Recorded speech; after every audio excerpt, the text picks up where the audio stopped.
Hello, my friends. Ukraine, the mirage of Article 5, and the strategic collapse of Western coherence. The proposal floated by Washington to extend Article 5-like security guarantees to Ukraine has been framed as a historic turning point. In reality, it exposes how detached Western policymaking has become from strategic logic, military reality, and even its own institutional foundations. Far from stabilizing the conflict, this proposal deepens uncertainty, especially for Ukraine itself. Zelensky's reaction is telling. Rather than celebrating the offer, he voices doubt, hesitation, and a demand for clarification. His concern is not emotional, it is structural. Even with backed guarantees modeled on NATO's Article 5, Ukraine would still face the same fundamental problem: ambiguity. NATO's Article 5 has never been the ironclad mutual defense mechanism Western publics imagine it to be. Its language is intentionally elastic. Each member state responds to an attack as it deems necessary. That phrase was not an accident. It was designed to preserve sovereignty, prevent automatic escalation, and allow political discretion in moments of crisis. Article 5 is a political instrument, not a military contract. Zelensky understands this, which is why he is pressing his Western partners with uncomfortable but unavoidable questions. What happens if Russia strikes again? Who responds, and how? Are sanctions the response? Naval deployments? Air power? Ground forces? And under whose command? These questions remain unanswered because they cannot be answered without exposing the weakness of the proposal itself. NATO cannot even guarantee uniform responses among its own members.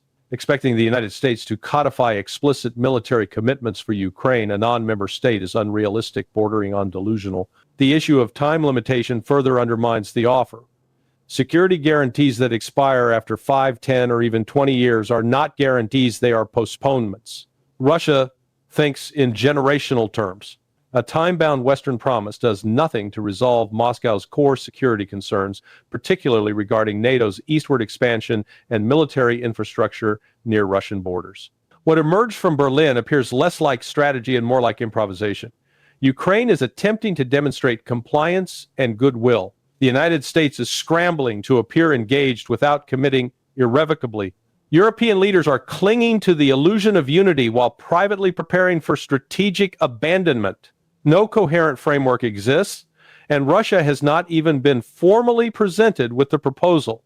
This is not diplomacy. It is political theater. Nowhere is this dysfunction more visible than in Europe's internal collapse over frozen Russian assets. Belgium's refusal to support the European Commission's reparations loan plan is not an isolated act of defiance. It is a symptom of broader exhaustion. The idea that frozen Russian funds can indefinitely bankroll Ukraine without legal, economic, or geopolitical consequences is increasingly untenable.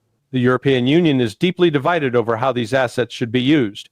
Some officials insist the funds would finance post-war reconstruction, implicitly acknowledging that the war must end. Others openly admit the money would sustain Ukraine's military, defense industry, and integration into Europe's defense industrial base, an admission that the war is expected to continue. These narratives cannot coexist. Reconstruction presupposes peace. Militarization presupposes prolonged conflict. The United States recognizes this contradiction, which explains the pressure Washington is applying to European capitals. Despite media framing, this pressure is not about weakening Europe, it is about forcing Europe to confront reality. The fantasy of Russia's battlefield collapse has failed. Continuing to pursue it only compounds losses. Donald Trump's role in this dynamic is revealing. European leaders demanded that Washington do something to stop the war. Now that Washington, under Trump's influence, is attempting to force negotiations, Europe recoils. Trump's proposal may be flawed, but it is at least grounded in the recognition that the war cannot be won militarily by Ukraine. By contrast, Europe has produced no viable alternative. Complaints about American pressure ring hollow when Europe itself lacks strategy. Germany's Friedrich Merz exemplifies the dangerous denial infecting European discourse. His assertion that Western troops could secure a demilitarized zone and resist Russian incursions ignores the most basic strategic fact. Direct contact between NATO forces and Russian forces dramatically raises the risk of escalation to a continent-wide and potentially nuclear conflict. This is not deterrence. It is provocation. Yet, such proposals are presented as inevitable, as if debate itself were irresponsible. The absence of public discussion about the consequences of deploying Western troops in Ukraine is alarming. European leaders speak of escalation as if it were a technical detail rather than a civilizational risk. The European Parliament's rush to approve a reparations loan through emergency procedures further exposes the priorities at play. Official language confirms that the funds would support Ukraine's military capabilities and defense industry, not reconstruction. This directly contradicts claims made elsewhere and underscores the deliberate ambiguity shaping Western messaging. Estonia's call for unity against Trump is a familiar tactic.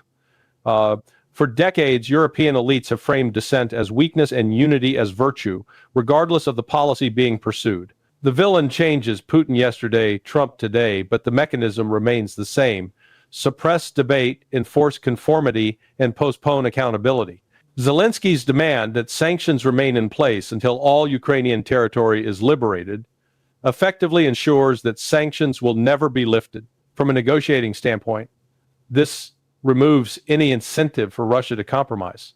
Economic warfare without an exit ramp is not leverage. It is entrenchment. This leads to the question the West refuses to answer. How do you persuade the side that is advancing militarily to stop? History provides a clear answer through incentives. Yet the West offers Russia none. NATO expansion remains on the table. Ukraine is promised Western-style security guarantees. Sanctions are framed as permanent. In this configuration, Russia has no rational reason to halt its offensive operations. Diplomacy requires trade-offs. What is the West offering in exchange for peace? Silence. The result is strategic paralysis. Europe is divided. The United States is conflicted. Ukraine is uncertain. And Russia, facing no credible incentives and observing Western incoherence, continues to dictate the tempo of the conflict. Until the West confronts this reality, until it abandons illusions and engages Russia as a strategic actor rather than a caricature, the war will persist. Not because peace is impossible, but because the West has made compromise politically unacceptable and strategically incoherent. In that context, the so-called Article 5-like guarantees are not a solution. They are a symptom of a collapsing strategy, one built on ambiguity, denial, and the refusal to accept that this war cannot be resolved on Western terms alone. What is unfolding now is not merely the final phase of a failed policy toward Ukraine. It is the exposure of a deeper Western crisis, the collapse of strategic honesty. The debate over Article 5-like guarantees, frozen Russian assets, sanctions without end, and hypothetical Western troop deployments all orbit the same central void. The West no longer knows what victory looks like, yet Russia, by contrast, has been consistent. Its objectives, however controversial in Western capitals, have remained strategically coherent, preventing NATO's military absorption of Ukraine, securing its western flank, and enforcing red lines it has articulated for more than 2 decades. One may disagree with these goals, but they cannot be dismissed as improvisation or confusion. Moscow is operating from a defined strategic framework. The proposed U.S. guarantees to Ukraine illustrate this imbalance perfectly. They promise security without clarity, commitment without obligation, deterrence without enforcement. They are designed to sound strong while remaining flexible enough to avoid binding responsibility. In other words, they are crafted for domestic political consumption, not for resolving a war. Russia sees this clearly. Europe's internal fragmentation only accelerates this reckoning. The dispute over Russian assets is not about legality or morality, it is about fear. Fear that the war will not end on Western terms. Fear that European publics are growing weary. Fear that the economic costs are becoming unsustainable. And above all, fear that the United States, regardless of who occupies the White House, is losing interest in underwriting Europe's strategic fantasies. Donald Trump did not create this crisis. He merely stripped away the language that once concealed it. When Washington begins asking hard questions about incentives, negotiations, and exit ramps, it is not weakening Europe, it is acknowledging reality. Europe's discomfort stems from the fact that it has no answers, only slogans. The insistence on perpetual sanctions, permanent confrontation, and indefinite military support for Ukraine reflects a refusal to engage in diplomacy as it actually functions. Wars end when both sides receive something they value, not when one side is publicly humiliated or economically strangled without reprieve. The West's current posture offers Russia nothing but continued hostility. Under such conditions, continued Russian military pressure is not irrational, it is inevitable. This is the truth. Western leaders avoid saying aloud. The longer this war continues, the less leverage the West retains. Ukraine's manpower is finite. Europe's unity is fragile. American patience is conditional. Russia, meanwhile, has adapted economically, militarily, and politically to a prolonged confrontation. The tragedy is not that peace is unattainable. It is that peace has become politically inconvenient. As long as Western leaders cling to the illusion that ambiguity can substitute for strategy, that unity can substitute for policy, and that moral outrage can substitute for negotiation, the war will grind on. Not because Russia refuses peace, but because the West refuses to redefine it. History will not remember this moment kindly. It will record that when faced with a choice between realism and rhetoric, the West chose rhetoric and paid for it in time, credibility, and blood. The end will come not through guarantees drafted in Washington or loans rushed through Brussels, but through the quiet recognition that this war cannot be resolved by pretending Russia does not have agency. That recognition has not yet arrived. But when it does, it will mark the true end of the conflict not with triumph, but with clarity. What we are witnessing today would appear irrational if one assumes that Western decision-making is driven by evidence, balance of power, logic, or historical experience. But once that assumption is discarded, once we accept that ideology and psychological compulsion have overtaken strategy, the pattern becomes disturbingly coherent. European elites are not negotiating with Russia in any conventional sense. They are attempting something far more radical and far more dangerous: the moral re-engineering of a victorious adversary. The language used by European leaders reveals everything. Peace, they insist, is not merely the cessation of hostilities. It is not even a negotiated settlement reflecting military realities. Peace, in their formulation, requires Russia to learn to live by Western rules, to internalize Western values, and to abandon what they define as an inherently criminal or militaristic national character. This is not diplomacy. This is civilizational correction imposed by force of will rather than force of arms. And therein lies the fatal contradiction. The side advancing this demand is losing. It is losing militarily on the battlefield, economically at home, politically among its own populations, and strategically in the broader global system. Yet it speaks as though it holds the whip hand, as though Moscow were a defeated power pleading for leniency. This inversion of reality is not accidental. It is the psychological defense mechanism of elites who cannot accept the end of Western unipolar dominance. When European officials speak of security guarantees, they do not mean mutual security. They mean permanent Russian submission. When they speak of rules, they do not mean international law, which they themselves violate at will, but obedience to Western primacy. And when they speak of peace, they mean a world restored to the condition in which the West commands and others comply. This is why negotiations go nowhere. From Russia's perspective, agreeing to such terms would amount to strategic suicide. No sovereign state, let alone a nuclear superpower with a mobilized population and a functioning war economy, would accept psychological disarmament as a precondition for peace. The demand itself signals that the West is not seeking an end to the conflict, but a transformation of Russia's identity. This obsession with de-radicalization is particularly revealing. It mirrors language used in other colonial or occupation contexts where the goal was not coexistence, but reprogramming. The historical analogies invoked by Western commentators post-war Germany and Japan are grotesquely inappropriate.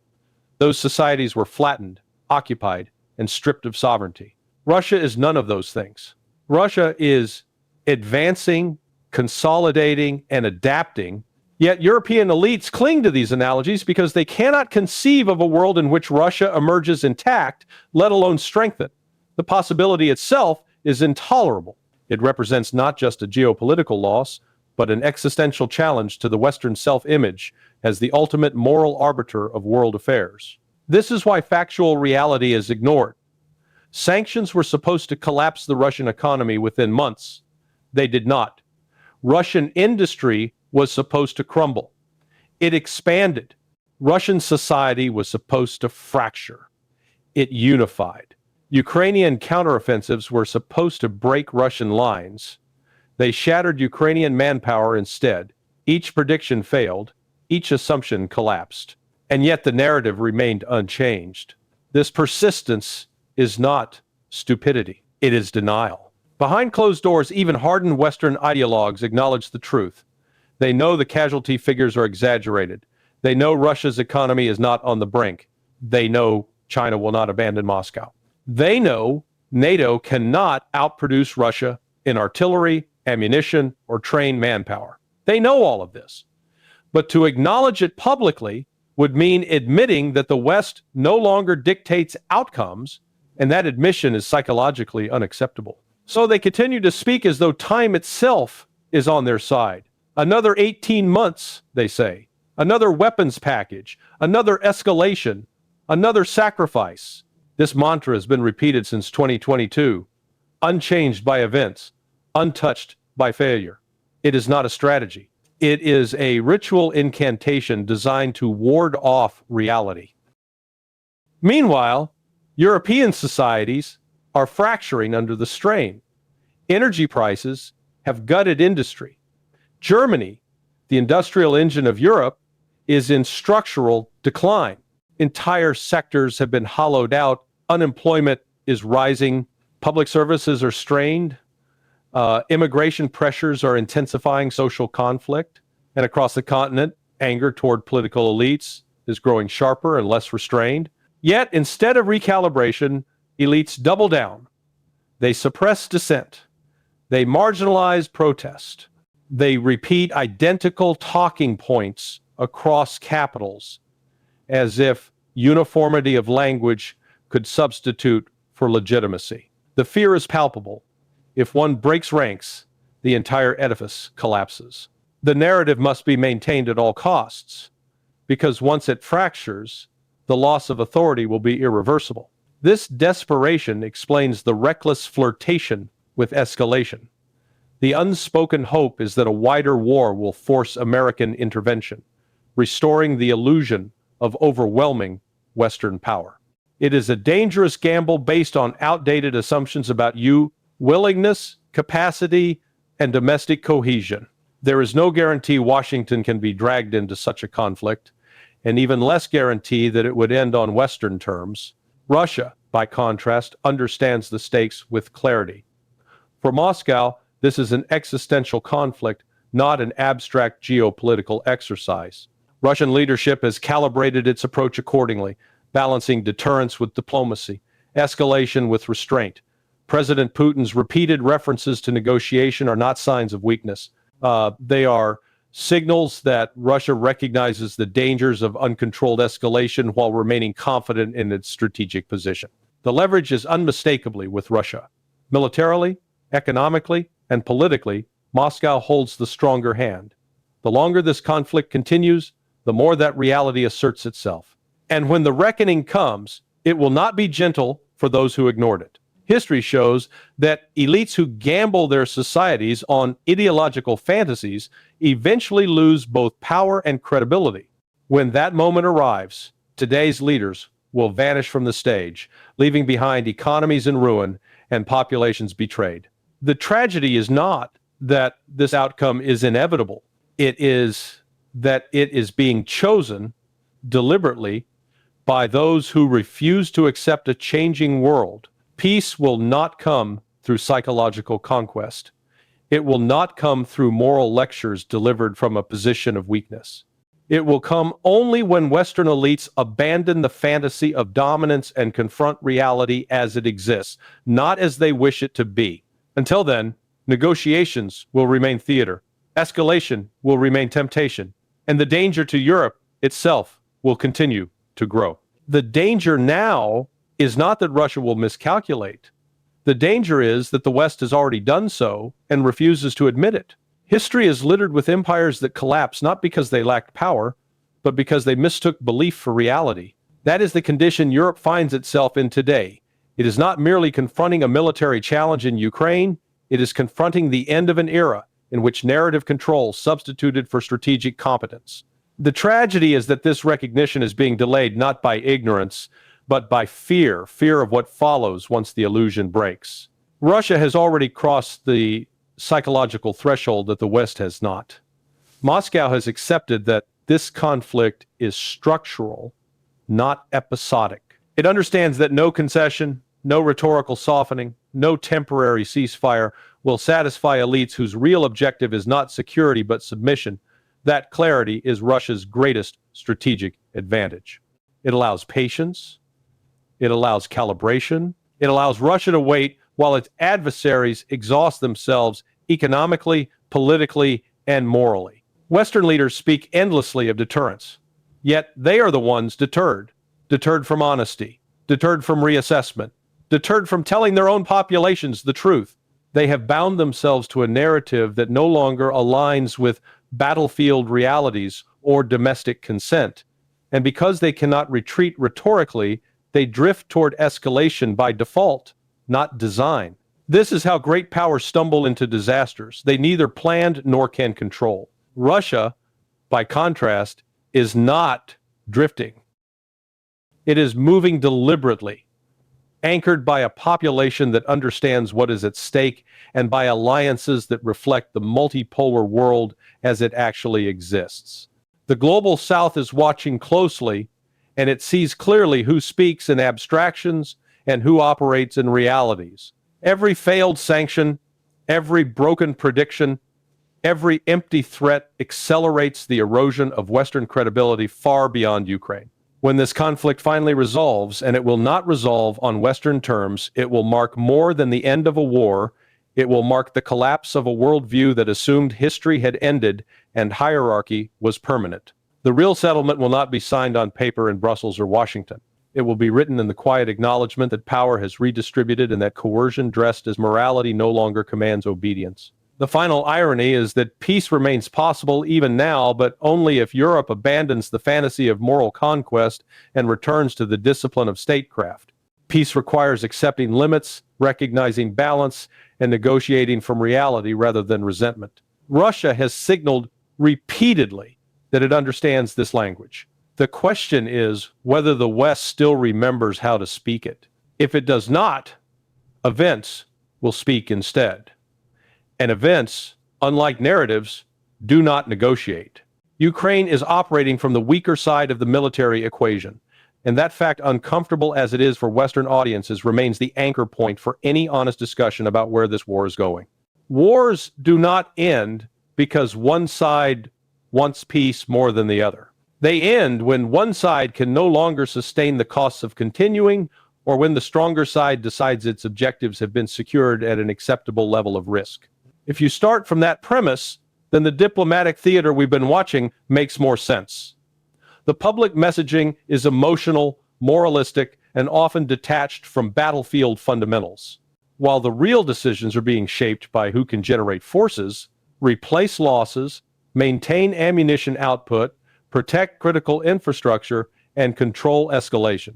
From Moscow's perspective, the central issue is not a narrow territorial bargaining exercise, but the architecture of security on Russia's western flank. The Russian position has been stated so repeatedly that pretending it is unclear is willful ignorance. Russia views NATO's eastward expansion and the use of Ukraine as a forward platform as the core drivers of the conflict. In that framework, territory is not merely land, it is depth, buffer, and denial of hostile basing. That's why the regions that have been incorporated into the Russian Federation through referenda are framed in Moscow not as optional negotiating pieces, but as part of Russian statehood. Whether Western capitals accept that framing is irrelevant to the fact that Russia is acting as if those territories are constitutionally and strategically locked in. That reality collides with the fantasy that there can be a settlement built on the premise that Russia gives back what it has already politically absorbed and militarily secured. It's not simply that Moscow doesn't want to do it. It is that the Russian leadership is structurally constrained from doing it, without undermining its own legitimacy and, in its view, national cohesion. People in the West frequently underestimate the domestic and institutional logic inside Russia, imagining policy as a set of reversible talking points. But for the Kremlin, reversing annexation claims would be interpreted as state weakness. And in Russian strategic culture, weakness invites pressure. So what does that tell us about the negotiation chatter? It tells us that much of what passes for peace planning in Europe is not actually directed at reaching a workable settlement.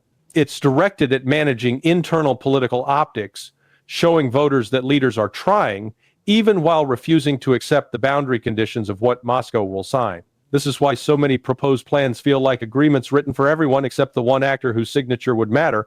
The more serious channel, if it exists at all, is always Washington-Moscow. That is not because Russia is ignoring Europe out of arrogance. It is because Russia considers the United States to be the only Western power with the global weight and command and control influence that can reshape the conflict's external inputs. Europe can supply money, some weapons, and political noise, but it cannot independently deliver an enforceable security framework, and it cannot credibly threaten Russia in a way that changes Moscow's calculus without leaning on American power. In other words, Europe cannot close the deal, and Russia knows it. This is why you see a recurring Russian rhetorical pattern: speak with a kind of cold respect about America as a great power, while treating Europe as strategically subordinate and historically hostile. The implication is blunt. If there is a durable settlement, it will be designed through the logic of superpower risk management, especially nuclear risk management, and not through the moral campaigns of European elites. Whether people like that or not is beside the point. That's how great power wars and proxy wars end. Now, the West keeps trying to sell the idea that Ukraine is a sovereign protagonist capable of determining the shape of the outcome. But operationally, Ukraine's war effort has been dependent on external enablers since the earliest days: ISR, satellite support, training pipelines, ammunition, air defense components, and financial solvency. A state can be brave and still be dependent. Ukraine's dependence means that the war's trajectory is inseparable from Western cohesion. And this is where Russia's long game becomes more visible. Moscow's strategic objective has not only been to degrade Ukraine's battlefield capacity, it has been to fracture the coalition behind Ukraine by exposing the cost curves and political contradictions inside the West. Watch the pattern.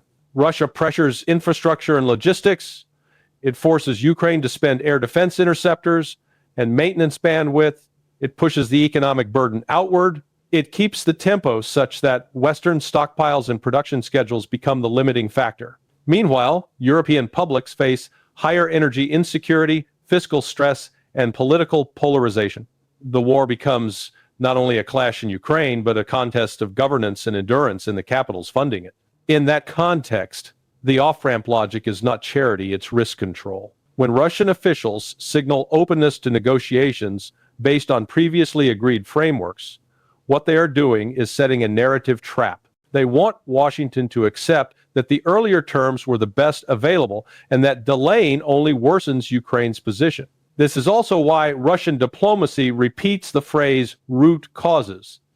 It is a refusal to treat the conflict as a narrow ceasefire problem, a ceasefire without addressing the external drivers' NATO posture, security guarantees, basing restrictions, and Ukraine's long-term alignment looks to Moscow like a pause that the West will use to rearm and reset the battlefield. Russia is not interested in that. So when people ask, if Russia won't compromise on the territories, what can they possibly mean by bridging differences?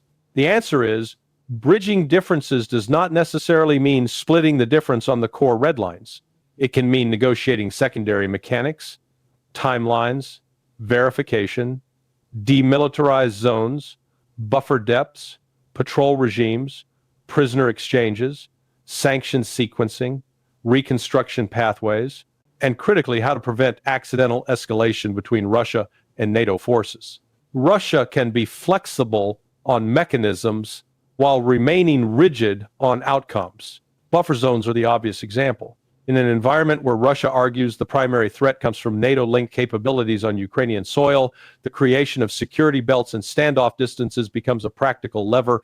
Russia can offer non-advanced commitments in certain directions if and only if it gets enforceable constraints in return. The Western problem is enforcement. Who guarantees that future Ukrainian governments won't revisit alignment basing and deep strike doctrine? Russia's answer is usually facts on the ground, which is another way of saying enforceability comes from control, not promises. On security guarantees, Moscow's position, no NATO troops, follows directly from that logic. If Russia views NATO as the threat vector, NATO troops on Ukrainian soil are not a guarantee of peace, they are a guarantee of future confrontation. This is why you sometimes hear Russia float the idea of non-NATO, non-European peacekeeping formats. The goal would be to avoid a tripwire that instantly internationalizes any incident into a Russia-NATO clash. Whether that is realistic is another matter, but it illustrates how Russia thinks. Remove NATO from the equation, treat the conflict as a regional security issue, and stabilize it through arrangements that reduce miscalculation. Europe's role, then, becomes paradoxical. European leaders speak loudly about existential stakes, but their capacity to sustain a high-intensity war economy is limited. That mismatch between rhetoric and capacity is what Russia exploits. Not through magic, through arithmetic, production, budgets, recruitment, political cycles. Over time, the coalition's cohesion becomes a function of whether leaders can keep publics aligned with costs that feel distant from everyday survival. That is difficult, and Russia knows it. This is also why the Kremlin places so much emphasis on portraying European policy as driven by ideology rather than realism. If Russia can persuade even a minority inside Western societies that the war is being prolonged for symbolic reasons while Ukraine bleeds for tangible losses, then pressure builds for a policy shift. You don't need to convince everyone. You only need to erode certainty. Now, let's talk about the battlefield trajectory and what winning means in Russian terms. Russia is not required to seize every meter of territory to achieve strategic victory. If Ukraine's military cannot sustain force regeneration, if its critical infrastructure is degraded to the point that industrial and logistical functions collapse, and if its external supporters cannot or will not keep paying the bill, then the state's functional sovereignty erodes. A country can still exist on a map and still lose the ability to act independently in the world. That is the kind of outcome Russian planners can live with. Ukraine becomes a reduced, constrained entity, unable to serve as a platform for hostile power projection. Energy infrastructure is crucial here. If the grid becomes unreliable, everything becomes harder. Manufacturing, rail logistics, communications, air defense maintenance, civilian morale, and basic public order. The more Ukraine is forced into emergency mode governance, the more its strategic options narrow. From Moscow's point of view, that is leverage.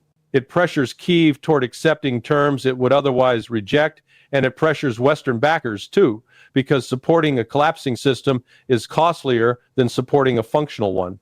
Looking into early 2026, the plausible scenarios don't require any exotic assumptions. There are four broad tracks.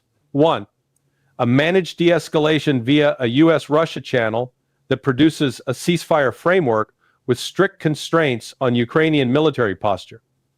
This is the off-ramp scenario. It depends on Washington deciding that risk reduction outranks symbolic victory and that European objections will be managed rather than allowed to veto. Two, a prolonged continuation where Europe tries to sustain the war effort while Washington hedges, supporting enough to avoid collapse, but not enough to reverse the strategic balance. This is the most likely drift scenario because it postpones hard choices. But drift has a cost. Ukraine's position degrades further, and any eventual settlement becomes more punitive.